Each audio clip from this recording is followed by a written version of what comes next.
Before we get started, I want to quiz you guys right now. Take a look at this image of Patrick Mahomes in Madden. Now, is this an image from Madden NFL 20 or Madden NFL 21? And if you guess wrong, you have to hit the like button right now. The answer is Madden NFL 20, of course, but anyone that has played the beta will know that it would be truly hard to tell the difference here. But right off the bat, let's just say it, Madden NFL 21 looks like it's going to be a good one. The base of what has made Madden great up to this point is all there.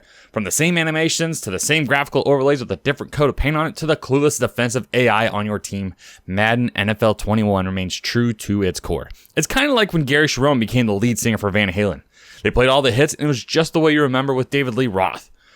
Madden and by extension, of course, EA continues to show that it really does not listen. Wow, it's nice to hear them publicly comment on the hashtag fix Madden franchise. That's only a small issue that is enveloped by the larger one, and that's the gameplay itself. Look, I'm not the first person to come out and talk about this, and I certainly won't be the last, but franchise is where I've made home in all my sports titles.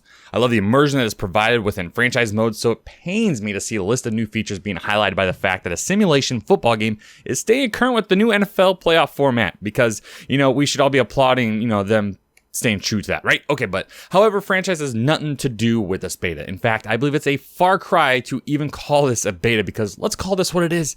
This is an early access edition of Madden NFL 21. I played my first game in all Madden, and I typically don't play on the difficulty as I'm more of an all-pro kind of guy. I'm not that good, but I enjoy the games. But this is how bad one of my issues with the balancing of this game, considering how easily I did something. Drags, and to a certain extent, even some routes going to the flat are so open, I couldn't believe I didn't just run the same damn play every single time. Again, I'm playing a simulation football game, so I want to simulate that experience. So I'm going to go out of my way and make play calls that I deem to be appropriate to continue that simulation experience. But who would have thought I would be more appreciative of the simulation football experience than one of the richest companies in all of gaming? A company whose game was highlighted for its lack of simulation when a punter was put in at quarterback and not a single pass play was ran during its flagship tournament. And because of that, passing is now simple as hell and running is nearly impossible. Before my quarterback could even drop back, the gap for me to run in was filled up by two defenders almost immediately.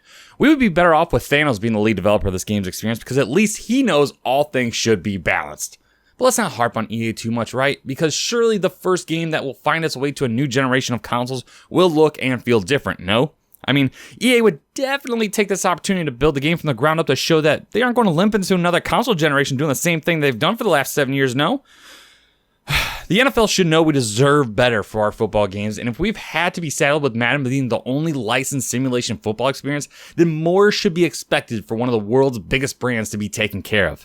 Let me know your thoughts down below on the beta if you've had a chance to play it, or if you're not even going to be picking up Madden NFL 21 this year. Like this video if it helps you out, and get subscribed to stay up to date with news, analysis, and reviews in the world of sports video games. And as always, thank you and party on.